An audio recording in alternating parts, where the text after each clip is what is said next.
Hello, friend, and welcome to Civil Services for Bengalis. It's in all-in-one channel. এখানে history, geography, economy, polity, weekly current affairs এবং latest government jobs notification upload করা হয়। ঠিক আছে, এটা আমার Indian পলিটির বা ভারতীয় রাষ্ট্র শাসন ব্যবস্থার পার্ট 4। যারা আগের লেসনগুলি দেখোনি তারা প্লিজ প্লে লিস্টে গিয়ে আগের লেসনগুলি অবশ্যই দেখে নেবে এবং ভালো লাগলে চ্যানেলটি অবশ্যই লাইক করো, সাবস্ক্রাইব করো এবং বন্ধুদের সাথে অবশ্যই শেয়ার করে দিও। ঠিক আছে, তাহলে শুরু করছি। গত সপ্তাহে আমি পড়িয়েছিলাম আর্টিকেলস সম্বন্ধে বিভিন্ন, আর আই থিঙ্ক যেটা শেষ হয়েছিল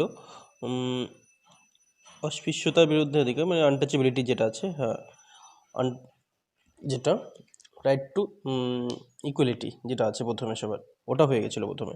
তো এবার আছে রাইট টু ফ্রিডম, স্বাধীনতার অধিকার, আর্টিকেল 19 to 22।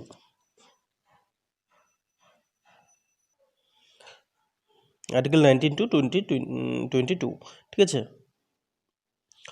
তো আর্টিকেল 19 যেটা protection of 6 rights regarding freedom of speech and expression, assembly, association, movement, residence, profession, এগুলো সব আর্টিকেল 19 আছে। মানে ফ্রিডম অফ স্পিচ আর্টিকেল 9 আছে, তারপর আছে স্পিচ অ্যান্ড এক্সপ্রেশন দুটো একসাথে, আর্টিকেল বিতে আছে অ্যাসেম্বলি, ফ্রিডম অফ অ্যাসেম্বলি একসাথে জমায়েত হওয়ার ফ্রিডম, ঠিক আছে।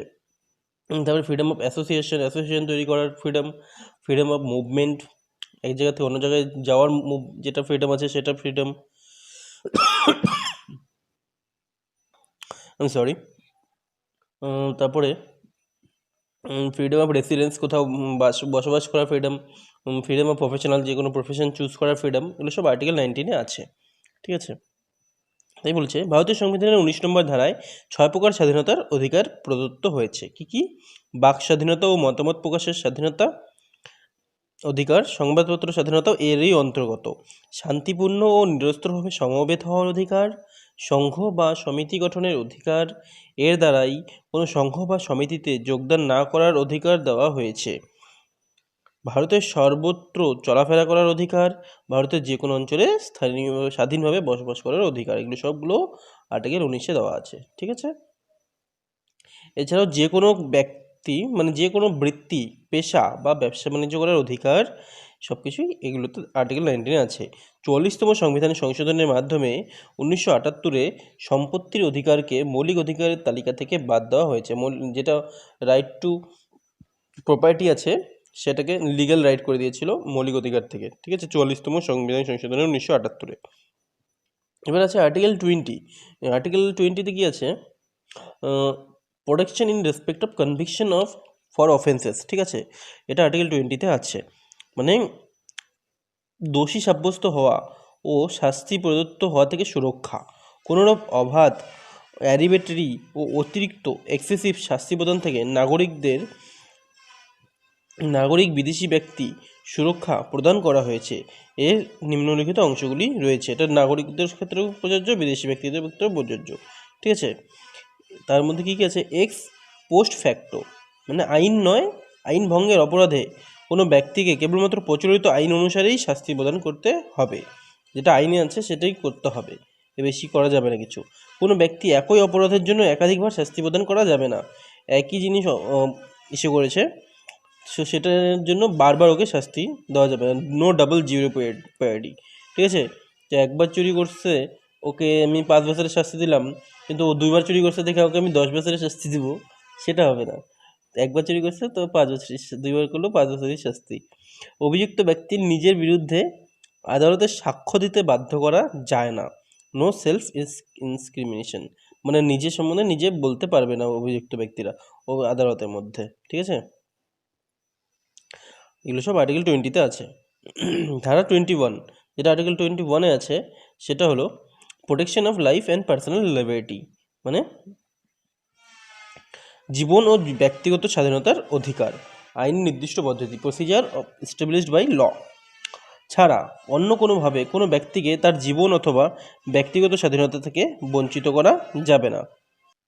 বলেছে যে আইন নির্দিষ্ট পদ্ধতি ছাড়া অন্য কোনোভাবে কোনো ব্যক্তিকে তার জীবন অথবা ব্যক্তিগত স্বাধীনতা থেকে বঞ্চিত করা যাবে না। শুধুমাত্র আইনি পদ্ধতিতে করা যাবে বা অন্য কিছুতে করা যাবে না, ঠিক আছে। এগুলো হলো জীবন ও ব্যক্তিগত স্বাধীনতার যেটা অধিকার থাকে। এই অধিকার নাগরিক ও অনাগরিকদের বাসিন্দা উভয়ই ভোগ করেন। এই অধিকার নাগরিক ও অনাগরিক বাসিন্দা উভয়ই ভোগ করেন। এই যে আর্টিকেল 20 আর 21টা আছে, এটা কিন্তু ইমার্জেন্সিতেও লাগু থাকে। ইমার্জেন্সি হলেও এটা ইসে হয় না, মনে রাখবে এটা। এই আর্টিকেল 21টা দেশীয় নাগরিকদের ক্ষেত্রেও এবং অনাগরিক যারা বাইরের বাসিন্দা তাদের মানে ভারতে ঘুরতে আসে হিসেবে করে ফরেনার্স, তাদের উপরেও এটা প্রযোজ্য। ব্যাকগ্রাউন্ড ভয়েস আসলে তার জন্য ক্ষমা প্রার্থনা করছি, pardon me for that. There has some constructional working has been done beside my house, so background আওয়াজের জন্য একটু দেখে নেবে, ঠিক আছে। তো কি বলছিলাম, হ্যাঁ, পরবর্তীতে সুপ্রিম কোর্ট বিভিন্ন মামলায় রায়দান করতে গিয়ে নিম্নলিখিত অধিকারগুলিকে 21 নম্বর ধারায় অন্তর্ভুক্ত করেছে। এমন অনেক কিছু অধিকার আছে যেগুলো প্রথমে ছিল না, কিন্তু কি হচ্ছে, অনেক কেস এসে পড়েছে সুপ্রিম কোর্টে, ঠিক আছে। অনেক রকম কেসের আসার ফলে ওগুলোতে যে কেসের রায়গুলো দিয়েছে ওগুলো ফান্ডামেন্টাল রাইটসের মধ্যেও প্রবেশ করে গেছে, ঠিক আছে। যেমন সম্মানের সঙ্গে জীবনযাপন, উপযুক্ত পরিবেশের অধিকার যেমন দূষণমুক্ত জল ও বাতাসের অধিকার, বিপজ্জনক শিল্প থেকে সুরক্ষার অধিকার, জীবিকার অধিকার, এগুলো সব আর্টিকেল 21-এর মধ্যেই চলে এসেছে। গোপনীয়তার অধিকার, রাইট টু প্রাইভেসি যেটা আছে সেটাও আর্টিকেল 21-এই আছে, ঠিক আছে। রাইট টু প্রাইভেসি যেটা, আর আগস্ট 2017-তে সংযোজিত হয়েছে এটা। আশ্রয়ের অধিকার, তারপরে স্বাস্থ্যের অধিকার, 14 বছর বয়স পর্যন্ত বিনা বেতনে শিক্ষার অধিকার, এটিও অ্যাড হয়েছিল বাদ মে, ঠিক আছে। বিনামূল্যে আইনি সাহায্য পাবার অধিকার, এগুলো সব অ্যাড হয়েছে পরবর্তীতে। তারপরে আছে তথ্যের অধিকার, চুক্তিভুক্ত শ্রমের বিরুদ্ধে অধিকার, তারপরে কারাবাসকালীন নির্যাতনের বিরুদ্ধে অধিকার, মানে কাস্টোডিয়াল হ্যারাসমেন্ট যেটা হয় সেটা জানি না হয় সেটার বিরুদ্ধে অধিকার, দ্রুত বিচার প্রক্রিয়ার নিষ্পত্তি অধিকার, দেশ থেকে বিতাড়িত না হওয়ার অধিকার, সম্মানের সঙ্গে মৃত্যুর অধিকার, ঠিক আছে। এগুলো সব আর্টিকেল 21-এই আছে। ব্যক্তিগত স্বাধীনতা সংক্রান্ত কেসসমূহ, গোপালন কেস, ব্যক্তিগত স্বাধীনতা নিয়ে কেস হয়েছিল যেটা খুব ফেমাস কেস। একটা হলো গোপালন কেস 1950-এর, একটা হলো মানেকো কেস 1978-এর, ঠিক আছে। এটা হচ্ছে শিক্ষার অধিকার 21A। এটা 2002 সালের 86তম সংবিধান সংশোধনের মাধ্যমে 21 ক নম্বর ধারাটি সংযোজিত হয়েছে। এটা আগে ছিল না, 2002 সালে কি হয়েছে, 86তম সংবিধান সংশোধন করা হয়েছে, কনস্টিটিউশন অ্যামেন্ডমেন্ট করা হয়েছিল। তার দ্বারাই right two education up to মানে শিক্ষার যে অধিকারটা আছে সেটাকে সংবিধানে কনস্টিটিউশন অ্যামেন্ডমেন্টের মাধ্যমে 86তম সংবিধান সংশোধনের মাধ্যমে 2002 সালে অ্যাড করা হয়েছে। প্রাথমিকভাবে এই অংশটি সংবিধানের চতুর্থ অংশের 45 নম্বর ধারায় উল্লিখিত ছিল। এই ধারায় বলা হয়েছে যে রাষ্ট্র 6 থেকে 14 বছর বয়স্ক প্রতিটি শিশুর জন্য অবৈতনিক ও বাধ্যতামূলক শিক্ষার ব্যবস্থা করবে, এটা ইসেতে বলা হয়েছে। আর পরে এটাকে কী হয়েছে, রাইট টু ফান্ডামেন্টাল রাইটসে করে দিয়েছে। পার্লামেন্ট অবৈতনিক ও বাধ্যতামূলক শিক্ষার অধিকার আইন 2009-এ বলবৎ করে। এই আইনের মাধ্যমে শুধুমাত্র প্রাথমিক শিক্ষাকে প্রথম শ্রেণী থেকে অষ্টম শ্রেণী বাধ্যতামূলক করা হয়, উচ্চশিক্ষাকে নয়। প্রথম শ্রেণী থেকে অষ্টম শ্রেণী সবাইকে বাধ্যতামূলকভাবে ইসে করবে, ঠিক আছে, উপরগুলোকে করা হয়নি কিন্তু এই আইনের মধ্যে। নেক্সট আছে কি আর্টিকেল 22। আর্টিকেল 22টা কি আছে, protection against arrest and detention in certain cases, ঠিক আছে, মানে গ্রেপ্তারি ও আটক হওয়া থেকে সুরক্ষা 22 নম্বর ধারায়। তো এখানে কি বলেছে, নিম্নলিখিত ক্ষেত্রে গ্রেপ্তারি ও আটক হওয়া থেকে সুরক্ষা থেকে প্রদান করা হয়েছে।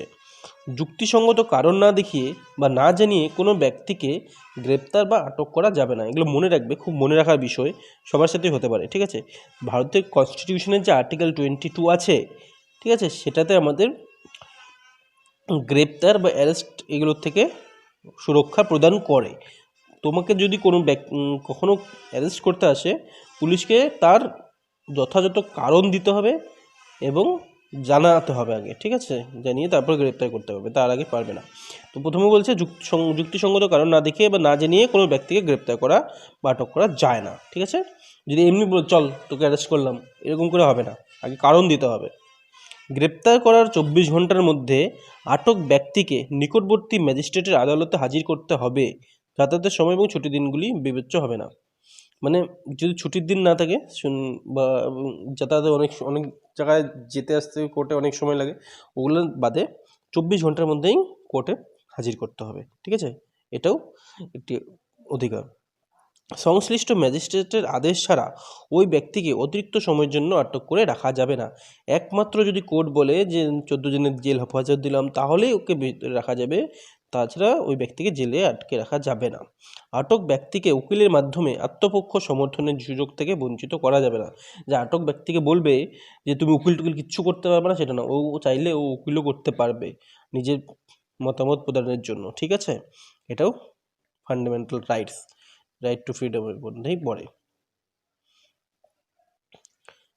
তারপর বলেছে 44তম সংবিধান সংশোধনের মাধ্যমে নিবর্তনমূলক আটকের সময়সীমা উপদেষ্টা পর্ষদের মতামত গ্রহণ না করে কমিয়ে 2 মাস করা হয়েছে। এই সুরক্ষাগুলি নিবর্তনমূলক আটক আইনে ধৃত ব্যক্তি বা শত্রুভাব কোনো বিদেশি ক্ষেত্রে প্রযোজ্য হবে না। যতটা ইম্পর্টেন্ট না। তো এগুলো গেল রাইট টু ফ্রিডম, ঠিক আছে? আর্টিকেল 19 থেকে আর্টিকেল 22 যেটা আছে সেটা হলো রাইট টু ফ্রিডমস। তো পরবর্তীতে আসবে রাইট এগেনস্ট এক্সপ্লোয়েশন। আর্টিকেল 23 আর 24 যেটা আছে এটা রাইট এগেনস্ট এক্সপ্লোয়েশনের মাধ্যমে পড়ে, ঠিক আছে? টোটাল 6টা ফান্ডামেন্টাল রাইট আছে, সেগুলোর মধ্যে এটা 3 নম্বর রাইট এগেনস্ট এক্সপ্লোয়েশন। তো শোষণের বিরুদ্ধে অধিকার, এটা হলো 2324 নম্বর ধারা।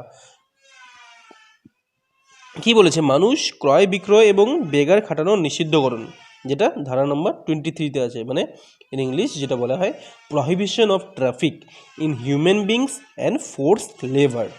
ফোর্সফুলি লেবার দিয়ে রাখবে এবং মানুষকে এক জায়গা থেকে পাচার করবা, এগুলা কনস্টিটিউশনে মানা করা আছে, ঠিক আছে? নিষিদ্ধকরণ। এই ধারায় মানুষ নিয়ে ব্যবসা অথবা মানুষ ক্রয় বিক্রয় করা এবং বেগার খাটানো বা বলপূর্বক শ্রমদানে বাধ্য করা ইত্যাদি নিষিদ্ধ করা হয়েছে আর্টিকেল 23-তে। শিশুদের কারখানা ইত্যাদিতে নিযুক্তির নিষিদ্ধকরণ করা হয়েছে। শিশুদের কারখানা ইত্যাদিতে নিযুক্তকরণ। আর্টিকেল 24 যেটা আছে সেটাতে বলা ছিল যে prohibition of employment children in factories, মানে বাচ্চাদের ফ্যাক্টরিজের মধ্যে ইস্যু করা প্রহিবিশন, নিষিদ্ধকরণ করতে হবে। এই ধারায় 14 বছরের কম বয়স্ক শিশুদের খনি, কারখানা বা তথা অন্যান্য বিপজ্জনক কাজ যেমন নির্মাণ কার্য, রেলপথ নির্মাণ ইত্যাদি নিয়োগ করা নিষিদ্ধ করা হয়েছে। তবে ক্ষতিকর নয় এমন কোনো কাজে নিষিদ্ধ করা হয়নি। এটা কিন্তু মনে রাখতে হবে, ক্ষতিকর নয় এমন কোনো কাজে নিযুক্ত করা নিষিদ্ধ করা হয়নি। হ্যাঁ, আর্টিকেল 24-এ আছে। এমনি ফোর্স লেবার, চিলড্রেন লেবার বন্ধ করা আছে, বাট ক্ষতিকর নয় এমন কোনো কিছুতেও নিষিদ্ধও করা হয়নি। তাই কোনো বাচ্চা চাইতো করে কাজ করতে, সেটাকে বলে দেবে যে তুমি কনস্টিটিউশনের বিরুদ্ধে, সেটা বলতে পারবে না, ঠিক আছে? বাট কোনো বাচ্চা যদি বড় বড় ফ্যাক্টরিতে এসে ভারী কাজে এসে মধ্যে থাকে, সেটাকে বলতে পারবে ইয়েস এটা কনস্টিটিউশনের বিরুদ্ধে চিলড্রেন। তো পরবর্তীতে আছে right two freedom of religion, article 25 থেকে 28। আর্টিকেল 25 থেকে 28 যেটা আছে সেটা হলো right two freedom of religion, ধর্মীয় স্বাধীনতার অধিকার। সেটা হলো এরপর ফান্ডামেন্টাল রাইটসের পার্ট 4টা, ঠিক আছে? তো যেটা আর্টিকেল 25 আছে, আর্টিকেল 25 হলো freedom of conscience and free profession, practice, propagation of religion, মানে বিবেকের স্বাধীনতা এবং ধর্ম স্বীকার, ধর্ম পালন এবং ধর্ম প্রচারের স্বাধীনতা, যেটা আর্টিকেল 25-এ আছে, ঠিক আছে? তোমার নিজের ধর্ম, কোন ধর্ম পালন করবে সেটা তো এসে আসবে, তুমি সেই ধর্ম প্রচার করবে সেটার স্বাধীনতা তোমার কাছে আছে, সেটা আর্টিকেল 25-এর মাধ্যমে, ঠিক আছে? এই ধারায় প্রতিটি মানুষকে তার নিজের ধর্ম বিশ্বাসকে স্বীকার করার, আচার আচরণ পালন করার তথা ধর্ম প্রচার করার স্বাধীনতা দেওয়া হয়েছে। এই অধিকার নাগরিক ও বিদেশী উভয় ক্ষেত্রেই প্রযোজ্য। এই জিনিসগুলো মনে রাখতে হবে, কোনটা নাগরিকদের জন্য, কোনটা বিদেশির জন্য, ঠিক আছে? পরবর্তীতে কি আছে? আর্টিকেল 26। আর্টিকেল 26টা কি আছে? Freedom to manage religious affairs. দেখো আমি পরিষ্কারভাবে বলছি, আর্টিকেল 25 যেটা আছে ওটা ব্যক্তিগত ধর্মের এসে করে, মানে উপরে স্বাধীনতা দেয়, ঠিক আছে? আর আর্টিকেল 26 যেটা আছে সেটা গ্রুপ, একটি সংগঠনকে ওদের ধর্মপ্রচারে এসে দেয়। Freedom to manage religious affairs, যেমন ধর্মীয় কার্যগুলি পরিচালনা স্বাধীনতা 26 নম্বর ধারা, প্রতিটি ধর্মীয় সম্প্রদায় নিম্নলিখিত অধিকারগুলি রয়েছে। যেমন ধর্মদানের উদ্দেশ্যে সংস্থাপন ও রক্ষণাবেক্ষণ, নিজের ধর্ম সংক্রান্ত কার্যবলী নিজেরাই পরিচালনা করা, এগুলোরও অধিকার দেওয়া আছে সংবিধানে। স্থাবর এবং অস্থাবর সম্পত্তি অর্জন ও ভোগ দখল করা, এগুলো সংগঠনের কথা বলা হয়েছে, কিন্তু আর্টিকেল 26 গোষ্ঠী ধর্ম কোনো সংগঠনের সম্বন্ধে বলা হয়, এবং আইন অনুযায়ী সম্পত্তি পরিচালনা করা। তো বলেছে 25 নম্বর ধারায় প্রতিটি ব্যক্তিকে ধর্মের স্বাধীনতা দেওয়া হয়েছে, এবং 26 নম্বর ধারায় ধর্মীয় সম্প্রদায়গুলিকে অধিকার দেওয়া হয়েছে, যেটা আমি এক্ষুনি বললাম। 25 নম্বরে ব্যক্তিকে ধর্মের স্বাধীনতা দেওয়া হয়েছে, 26 নম্বর ধারায় ধর্মীয় সম্প্রদায়গুলিকে এই অধিকার দেওয়া হয়েছে। তো গেল 25 আর 26। তো পরবর্তীতে আসবে 27, আর্টিকেল 27। আর্টিকেল 27টা কি? Freedom from payment of taxes for promotion of any religion, ধর্মের প্রচারের উদ্দেশ্যে কর আদায় নিষিদ্ধকরণ, এটা আর্টিকেল 27-এ আছে। 27 নম্বর ধারা অনুযায়ী কোনো ব্যক্তি বা কোনো ব্যক্তিকে কোনো বিশেষ ধর্ম বা ধর্মীয় সম্প্রদায় প্রসারের রক্ষণাবেক্ষণের জন্য কোনো রকম কর আদায় বাধ্য করা যাবে না। ঠিক আছে, কেউ আমি এই ধর্ম পালন করবো সেই জন্য আমাকে সরকারের ট্যাক্স দিতে হবে, সেরকম কোনো কিছু করা যাবে না আর্টিকেল 27-এর দ্বারা। ঠিক আছে, তবে এই ধারায় শুধুমাত্র কর আদায় নিষিদ্ধ করা হয়েছে, কোনো রকম বৃত্তি বা অনুদান ধার্য করা নিষিদ্ধ হয়নি। ঠিক আছে, কর আদায় করা যাবে না, কিন্তু আমি যদি স্বেচ্ছায় কোনোখানে দান করতে চাই সেটা নিষিদ্ধ করা হয়নি আর্টিকেল 27-এ, এটা মনে রাখবে কিন্তু। হ্যাঁ, পরবর্তীতে আছে আর্টিকেল 28। আর্টিকেল 28-এ কি আছে? আর্টিকেল 28-এ কি আছে? Freedom from attending religion instruction or worship in certain educational institution, মানে শিক্ষা প্রতিষ্ঠানে ধর্মশিক্ষাদান নিষিদ্ধকরণ। সম্পূর্ণভাবে আংশিকভাবে সরকারি অর্থ দ্বারা পরিচালিত শিক্ষা প্রতিষ্ঠানে কোনো রকম ধর্মীয় শিক্ষা দান করা যাবে না। এটা কত নম্বর আর্টিকেল আছে? 28 নম্বর আর্টিকেলে। ঠিক আছে, কি বলেছে যে সম্পূর্ণভাবে বা আংশিকভাবে যেখানে যেসব ধর্মীয় মানে শিক্ষা প্রতিষ্ঠান, স্কুল কলেজ যেগুলো এসে আছে, সেখানে মানে যে সরকারের থেকে যদি অল্প অর্ধেক অধিক দানও পায় বা পুরোপুরিভাবে সরকারি হয়, তবে সেই সব শিক্ষা প্রতিষ্ঠানে কোনো ধর্মীয় শিক্ষা দান করা যাবে না। এটা কিন্তু আর্টিকেল 28-এ দেওয়া আছে, কথা নেই কেমন করে তাও অনেক চালায়, আমি বলতে চাই না নামটা, তাও আর্টিকেল 20-তে এটা দেওয়া হয়েছে, সম্পূর্ণভাবে আংশিকভাবে সরকারি অর্থ দ্বারা পরিচালিত শিক্ষা প্রতিষ্ঠানে কোনো রকম ধর্মীয় শিক্ষা দান করা যাবে না, যেখানে সরকারি অ্যাড দেওয়া থাকে। ঠিক আছে, মানে গভর্নমেন্ট এইড করা, গভর্নমেন্ট থেকে টাকা আছে, কলেজ স্কুলে ধর্মীয় শিক্ষা দান করা যাবে না, এমনি শিক্ষা দান করো। এগুলো গেল right two freedom of religion. ঠিক আছে, তো পরবর্তীতে আছে কালচারাল অ্যান্ড এডুকেশনাল রাইটস, সংস্কৃতি ও শিক্ষা বিষয়ক অধিকার। ঠিক আছে, যেটা 5 নম্বর ফান্ডামেন্টাল রাইটস। তো ওখানে আছে আর্টিকেল 29 থেকে 30 পর্যন্ত যে আর্টিকেল আছে সেগুলো হলো right cultural and educational rights. তো আর্টিকেল 29টা কি আছে দেখি। আর্টিকেল 29টা হলো protection of language, script and culture of minorities. Article 29 মানে সংখ্যালঘুদের স্বার্থ সংরক্ষণ। 29 নম্বর ধারায় বলে ভারতবর্ষের যে কোনো অংশে বসবাসকারী নাগরিকরা তাদের নিজস্ব নির্দিষ্ট ভাষা, লিপি এবং সংস্কৃতির সংরক্ষণের অধিকার ভোগ করে। কোনোখানে ভারতের যে মাইনরিটিসরা আছে ভারতবর্ষে অধিকার করে, সংখ্যালঘু যে কোনো বসবাসকারী, আচ্ছা না, আগে বলছেন 29 নম্বর ধারায় ভারতবর্ষের যে কোনো অংশে বসবাসকারী নাগরিকরা তাদের নির্দিষ্ট ভাষা, তাদের যে ভাষা আছে বা তাদের যে লিপি আছে এবং তাদের যে সাংস্কৃতিক সংরক্ষণ আছে, সেগুলোকে সংস্কৃতিগুলো আছে সেগুলোকে সংরক্ষণের অধিকার ভোগ করতে পারে, সেগুলোকে ওরা ওদের ইচ্ছা মতো সংরক্ষণ করতে পারবে। এটা আর্টিকেল 29-এ দেওয়া আছে। এই ধারায় ধর্মীয় এবং ভাষাগত উভয় প্রকার সংখ্যালঘুদের সুরক্ষাও প্রদান করা আছে। ধর্মীয় সংখ্যালঘু অথবা ভাষাগত সংখ্যালঘু যেটাই হোক, তাদের সুরক্ষাও এই আর্টিকেল 29-এই প্রদান করা আছে। নেক্সট আছে আর্টিকেল 30। আর্টিকেল 30টা কি? Right of minorities to establish and administer educational institution.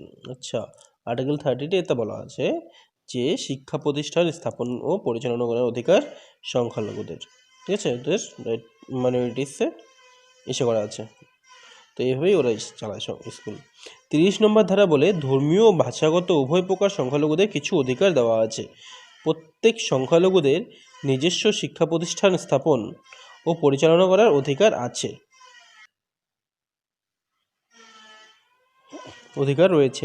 এটা বলেছে প্রত্যেক সংখ্যালঘুদের নিজস্ব শিক্ষা প্রতিষ্ঠান স্থাপন ও পরিচালনা করার অধিকার আছে। সংখ্যালঘু যারা থাকবে তারা নিজেদের শিক্ষা প্রতিষ্ঠান স্থাপনও করতে পারবে এবং পরিচালনাও করতে পারবে।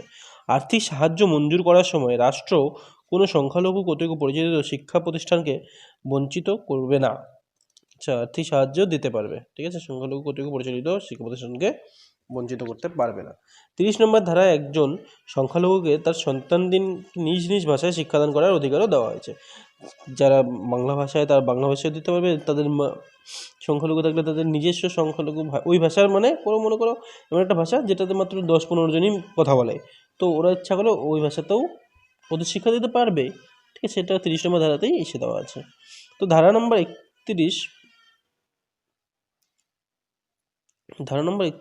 নম্বর 40তম সংবিধান সংশোধন আইনে 1978-এর মাধ্যমে বাদ দেওয়া হয়েছে। এখানে আরেকটা ধারা ছিল মানে আর্টিকেল 31, যেটা 40তম সংবিধানের দ্বারা ইসে করা দেওয়া আছে, বাদ দেওয়া আছে, ঠিক আছে, এটা হবে না। তো পরবর্তীতে বলছে রাইট টু কনস্টিটিউশনাল রেমেডিস, মানে আর্টিকেল 32 সংবিধান প্রতিবিধানের অধিকার। এটা হলো সেই অধিকার, একবার বলিনি, রাইট, এটা হলো ইংলিশটা বলে দিচ্ছি, right to move the Supreme Court for the enforcement of fundamental rights including the writs habeas corpus mandamus prohibition of certiorari ও কুও অ্যারেন্টো, এগুলো সব আর্টিকেল 32-তে আছে, ঠিক আছে। এটি হলো সেই অধিকার যার মাধ্যমে মৌলিক অধিকার উল্লঙ্ঘন হলে শীর্ষ আদালতের দ্বারস্থ হওয়া যায়। তোমার যদি মৌলিক অধিকারের উল্লঙ্ঘন হয় তুমি ডাইরেক্ট শীর্ষ যে আদালত আছে তার কাছে যেতে পারবে, সুপ্রিম কোর্টে যেতে পারবে। 32 নম্বর ধারায় মৌলিক অধিকারকে সুরক্ষা নিশ্চিত করা হয়েছে। Doctor B R. আম্বেদকর 32 নম্বর ধারাকে soul of the constitution and very heart of it, এই কথাটা বলেছে, ঠিক আছে, এই 32 নম্বর ধারাকেই। তার মানে যত মানুষের ফান্ডামেন্টাল রাইটগুলো আছে সেগুলোকে দেখবে কে, সেগুলো যদি আহরণ করা হয় তাহলে সে একমাত্র সুপ্রিম কোর্টেই যেতে পারবে, ডাইরেক্ট সুপ্রিম কোর্টে এর জন্য যেতে পারবে। সেশন কোর্ট, ডিস্ট্রিক্ট কোর্ট, ওগুলোতে যেতে হবে না, ডাইরেক্ট সুপ্রিম কোর্টে অপেক্ষা করতে হবে, হাইকোর্টে অপেক্ষা করতে পারবে, ঠিক আছে। তো এইগুলো যে বললো, তো একটু আমি কিছু এসে বললাম যে সুপ্রিম কোর্ট কী কী দিতে পারবে অধিকার সেই মধ্যে, তো ওগুলোর মধ্যে আছে যেমন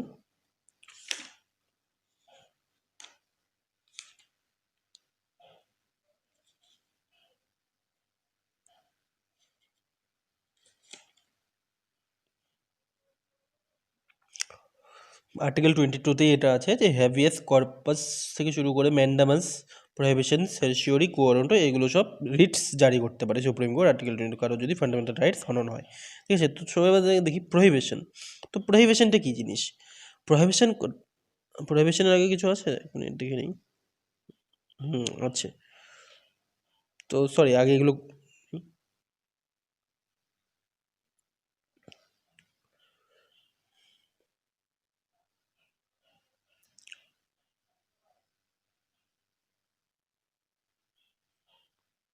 তাহলে কি বলে দিয়েছে যে সুপ্রিম কোর্ট 32 নম্বর ধারাকে সংবিধানের মৌলিক কাঠামো অন্তর্ভুক্ত করেছে। আচ্ছা, এটা মৌলিক কাঠামো কিন্তু এটা মনে রাখবে বেসিক স্ট্রাকচার, সুপ্রিম কোর্ট 32 নম্বর ধারাটাকে আবার বেসিক স্ট্রাকচারও বলা হয়েছে। সংবিধান নির্দিষ্ট ক্ষেত্র ছাড়া এই ধারাটি স্থগিত করে রাখা যায় না, যেমন 359 ধারা অনুযায়ী এই ধারাটিকে স্থগিত করা যায় কিন্তু বর্জন করা যায় না, জাতীয় জরুরি 359 যেটা আছে ন্যাশনাল ইমার্জেন্সি। 32 নম্বর ধারা বলে সুপ্রিম কোর্ট, আচ্ছা একবার তো ভালো করে বলে দিই, যেটা 359 আছে ন্যাশনাল ইমার্জেন্সি, ওই সময়ে এই 32 নম্বর ধারাটাকে কিছুদিনের জন্য স্থগিত করে রাখা যাবে, কিন্তু একদম বাতিল করে দেওয়া যাবে না, ঠিক আছে, এটা মনে রাখবে। 32 নম্বর ধারা হল বলে সুপ্রিম কোর্ট 226 ধারা বলে হাইকোর্ট, মানে হাইকোর্টেও যেতে পারে মানুষ, লেখ জারি করে, মানে রিট জারি করে মৌলিক অধিকারগুলি সুরক্ষিত করতে পারে। লেখ জারি করার ধারণাটি ব্রিটিশ সংবিধান থেকেই গৃহীত হয়েছে। রিটস যেগুলো আছে না, এগুলো ব্রিটিশ সংবিধানে যেটা ছিল সেখান থেকেই নেওয়া হয়েছিল। তো সবার প্রথমে রিটস আছে হ্যাভিয়াস কর্পাস। তো হ্যাভিয়াস কর্পাস রিটসটা কি, এটি একটি ল্যাটিন শব্দ যার অর্থ হলো to have the body, to have the body. এই আদেশটি আদালত কোনো এমন কর্তৃপক্ষের জন্য জারি করে, এক মিনিট, এই আদেশটি আদালত কোনো এমন কর্তৃপক্ষের জন্য জারি করে যেটি কোনো ব্যক্তিকে আটক করে রেখেছে, এমন কর্তৃপক্ষের জন্য জারি করে যেটি কোনো ব্যক্তিকে আটক করেছে। সাপোজ কোনো একটি ব্যক্তি, রাইট টু, যেটা বললাম না, এই যে প্রোটেকশন আর্টিকেল 22-তে আছে, হ্যাঁ আর্টিকেল 23 না, আর্টিকেল 23 আর 24 যেটা থাকে, হ্যাঁ, যে prohibition of traffic human being force labour, ওটার সম্বন্ধে এটা জারি করতে পারে কোনো কর্তৃপক্ষের দ্বারা, যে কর্তৃপক্ষকে বন্দীকে আদালতের সামনে সরাসরি হাজির করতে বলা হয়। এরপর আদালত ওই ব্যক্তিকে আটক করার কারণ ও বৈধতা খতিয়ে দেখে, যদি কারণে অবৈধ বলে প্রমাণিত হয় তবে আটক ব্যক্তিকে মুক্ত করা হবে। এটা এমনিতেও করতে পারবে, মানে কোনো পুলিশ স্টেশনে কাউকে জোর করে আটকে রাখছে তখনও এটা দিতে পারবে, ঠিক আছে, 24 ঘন্টার বেশি আটকে রাখছে এবং সে ফান্ডামেন্টাল রাইটস হরানোর জন্য কেস করে দিয়েছে যে আমাকে এতক্ষণ বেশি আটকে রেখেছে, তখনও এটা দেবে হ্যাভ দ্য পার্সন, ওই ব্যক্তিকে কোর্টে নিয়ে আসো, তারপরে কোর্ট দেখবে যে বৈধতা, আটক করার কারণ ও বৈধতা খতিয়ে দেখে, যদি কারণ অবৈধ বলে মনে হয় তবে আটক ব্যক্তিকে মুক্ত করা হবে। তাই এই লেখটিকে অবাধভাবে আটক হওয়া থেকে ব্যক্তিগত সুরক্ষা, bulwark of individual liberty against arbitrary detention বলে অভিহিত করা হয়। এই লেখটি কোনো সরকারি কর্তৃপক্ষ বা কোনো একক ব্যক্তির উদ্দেশ্যে জারি করা যায়। সরকারি কর্তৃপক্ষের উপরে জারি করা যায়, একক ব্যক্তির উদ্দেশ্যেও জারি করা যায়। তার পরবর্তীতে আছে, এগুলো হলো হ্যাবিয়াস কর্পাস। হ্যাবিয়াস কর্পাসটা বুঝলে কি বললো? To have the body. আরেকবার বলে দিচ্ছি আমি, হ্যাবিয়াস কর্পাস মানে টু হ্যাভ, এটা একটি ল্যাটিন শব্দ থেকে এসেছে, যার অর্থ হলো টু হ্যাভ দ্য বডি, মানে পার্সনটিকে আদালতে সরাসরি হাজির করা, ঠিক আছে। এটা কার উপরে জারি করা হয়? সেই সংস্থার উপরে বা কর্তৃপক্ষ বা একক ব্যক্তি যে কাউকে আটক করে রেখেছে, ঠিক আছে, এই আদেশের দ্বারা ওই আটক ব্যক্তিকে আদালতে হাজির করতে হবে সরাসরি, এবং আদালত সেটাকে দেখবে, যাচাই করে দেখবে যে আর ওই ব্যক্তিকে আটক করার কারণ বৈধ না অবৈধ। যদি অবৈধ হয় তাহলে ওকে ছেড়ে দেবে আর মুক্ত করা হবে, ঠিক আছে। তাই এই রিটসটিকে বলা হয়েছিল অবাধভাবে আটক বা অবৈধভাবে আটক করা হওয়া থেকে ব্যক্তিগত সুরক্ষা, ঠিক আছে, bulwark of individual liberty against arbitrary detention বলে অভিহিত করা হয়েছে। এই রোগটি যে কোনো সরকারি কর্তৃপক্ষের উপরেও জারি করা যায় এবং একক ব্যক্তির উদ্দেশ্যেও জারি করা যায়, ঠিক আছে। এটা হলো হ্যাবিয়াস কর্পাস। পরবর্তীতে আছে ম্যান্ডামাস। ম্যান্ডামাসটা কি? মানে পরামাদেশ বা আমরা আদেশ করছি। ম্যান্ডামাসের অর্থ হলো পরামাদেশ বা আমরা আদেশ করছি। এর আক্ষরিক অর্থ হলো উই কমান্ড। যখন কোনো সরকারি কর্মচারী কর্তব্য পালনে ব্যর্থ বা অসম্মত হন তখন তাকে সঠিকভাবে কর্ম সম্পাদন করার জন্য আদালত এই লেখ জারি করে। এটি কোনো সরকারি সংস্থা, কর্পোরেশন, নিম্ন আদালত, ট্রাইব্যুনাল বা সরকারের ক্ষেত্রে জারি করা যায়। সাপোজ তুমি একটা সরকারি কাজে গেলে, ঠিক আছে, তোমাকে দিনের পর দিন নিম্ন করে ঘুরছে, তোমার কাজটা করে দিচ্ছে না, তুমি তখন আদালতে গেলে কেস করে দিলে, তখন আদালত ওকে নোটিশ লিখবে, উই কমান্ড, আমরা বলছি, ম্যান্ডামাস রিটসটা দেবে ওদেরকে, যে উই কমান্ড বা ম্যান্ডামাস, এই রিটটা দিয়ে বলবে, ওদের আদেশ করবে যে কাজটা জানি সঠিকভাবে কর্মটা সম্পাদন করা হয়। তারপর বলেছে এটি রাষ্ট্রপতি বা কোনো রাজ্যপালের বিরুদ্ধে জারি করা যায় না, এটি বিচার বিভাগীয় এবং প্রশাসনিক উভয় প্রকার কর্তৃপক্ষের বিরুদ্ধেই জারি করা যায়। এটি শুধুমাত্র রাজ্যপাল আর রাষ্ট্রপতি এদের দুজনের বিরুদ্ধে জারি করা যাবে না, তাছাড়া যে বিচার বিভাগীয় বা প্রশাসনিক সবার ক্ষেত্রেই এই ম্যান্ডামাসটা জারি করা যায়। বুঝলে ম্যান্ডামাস জিনিসটা কি? কোনো সরকারি কর্মচারী বা সে কাজ করে দিচ্ছে না ঠিকমতো, তখন সংস্থা, ঠিক আছে, তখন কোর্ট এই রিটসটা জারি করবে যে আমরা বলছি কাজটা করে দাও, ম্যান্ডামাস। পরবর্তী হচ্ছে প্রহিবিশন রিটস কি? প্রহিবিশন কথাটির অর্থ হলো নিষেধ করা। এটি কোনো ঊর্ধ্বতন আদালত, সুপ্রিম কোর্ট বা হাইকোর্ট, কোনো নিম্নতন আদালত বা ট্রাইব্যুনালের উদ্দেশ্যে জারি করে।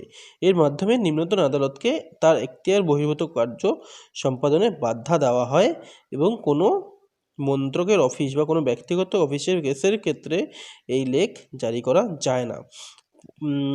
মানে কি হলো, এটাই হলো হাইকোর্ট আর সুপ্রিম কোর্ট তাদের নিম্ন আদালত যেগুলো আছে সেগুলোকে বলে, ঠিক আছে, প্রহিবিশন রিটসটা জারি করে, যে তাদের যেটুকু কার্যসীমা সেটার মধ্যে জানি তারা থাকে, তার বাইরে জানি না যায়, কোনো কিছু বাইরে গেলে তারা এটা প্রহিবিশন দিয়ে ওদের জানাতে পারে রিটস দিয়ে, ঠিক আছে। আর এটা সরকারি অফিসের ক্ষেত্রে আর প্রাইভেট অফিসের ক্ষেত্রে জারি করা যায় না। পরামর্শের মাধ্যমে যেমন কোনো সম্পাদনের নির্দেশ দেওয়া হয়, প্রতিষেধের মাধ্যমে কোনো কার্যের সম্পাদন থেকে বিরত থাকা নির্দেশ দেওয়া হয়। যেমন উইক কমান্ড প্রহিবিশন, ম্যান্ডামেন্টস যেটা বলছে সেটা তাদের কাজ করতে বলা হয়, আর এই প্রহিবিশনের মাধ্যমে সেই কাজটা থেকে বিরত থাকতে বলা হয়।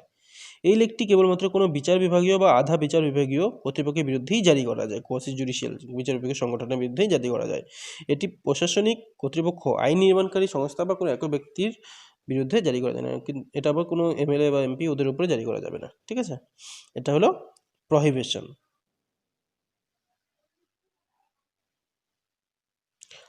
তো থাকলো হলো, আমি বলে দিই, উৎপ্রেষণ মানে পরবর্তী রিটস হলো সার্সিওরি। সার্সিওরি কথাটির অর্থ হলো বিশেষভাবে জ্ঞাত হওয়া, টু বি সার্টিফাইড। এটি কোনো উচ্চতর আদালত, কোনো নিম্নতর আদালত বা ট্রাইব্যুনালের উদ্দেশ্যে জারি করা হয়। এর মাধ্যমে নিম্নতর আদালত অধীনে কোনো মামলাকে উচ্চ আদালতে প্রেরণ করার নির্দেশ দেওয়া হয় বা কোনো মামলা নিম্নতর আদালত কর্তৃক প্রদত্ত রায়কে খারিজ করা হয়। এটি সাধারণত নিম্ন আদালতের একটি বহির্ভূত কার্য সম্পাদনা ও আইনে ভুল ব্যাখ্যা দানে ইত্যাদি কর্মসূত্র জারণ করা হয়। যেটা বলছিলাম, সার্সিওরি মানে এটা কে দিবে? কোনো উচ্চতর আদালত, কোনো নিম্নতর আদালত বা ট্রাইব্যুনালের উদ্দেশ্যে জারি করবে।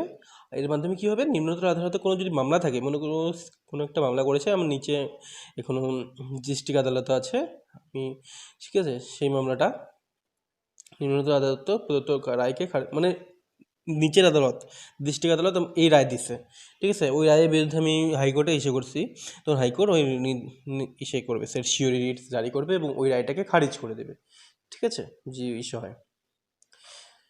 সেক্ষেত্রে প্রতিষেধ কেবলমাত্র প্রতিষেধক, প্রিভেন্টিভ, কিন্তু উৎপ্রেষণ হলো প্রতিরোধক তথা প্রতিকারমূলক। সাম্প্রতিক কাল পর্যন্ত উৎপ্রেষণ কেবলমাত্র মানে সার্সিওরি যেটা আছে কেবলমাত্র বিচার বিভাগীয় বা আধা বিচার বিভাগীয় কর্তৃপক্ষের উদ্দেশ্যে জারি করা যেত, তবে প্রশাসনিক কর্তৃপক্ষের উদ্দেশ্যে নয়। এই যে সার্সিওরি রিটসটা আছে এটাও বিচার বিভাগীয়দের ক্ষেত্রেই জারি করা যেত, ঠিক আছে, প্রশাসনিক কর্তৃপক্ষের উদ্দেশ্যে নয়। এরপর এটা আগে, ঠিক আছে, এরপর 1991 সালে সুপ্রিম কোর্ট রায়দান করে যে যদি কোনো প্রশাসনিক কর্তৃপক্ষ ব্যক্তি অধিকারকে উল্লঙ্ঘন করে তবে তার উদ্দেশ্যে এই লেখ জারি করা যেতে পারে। এরপর আবার 1991 সালে সুপ্রিম কোর্ট এই রায় দিয়েছিল যে কোনো কর্তৃপক্ষ, সরকারি কর্তৃপক্ষ, ঠিক আছে, যে কোনো প্রশাসনিক কর্তৃপক্ষ ফান্ডামেন্টাল রাইটসটাকে উল্লঙ্ঘন করবে, মানুষের অধিকারকে, তাহলে তার বিরুদ্ধেও এই ইস্যু করতে হবে, সার্সিওরি রিটসটা জারি করা যাবে। প্রতিষেধের মতো উৎপ্রেষণ কোনো আইন প্রণয়নকারী সংস্থা বা ব্যক্তিগত সংস্থার উপর হয়, প্রাইভেট বডির উদ্দেশ্যে জারি করা যেতে পারে না। এটি প্রাইভেট কোম্পানির উপর জারি করা যেতে পারবে না। লাস্ট যেটা আছে রিটস সেটা হলো কোঅরেন্টো। কোঅরেন্টো কি? অধিকার বা ইচ্ছা।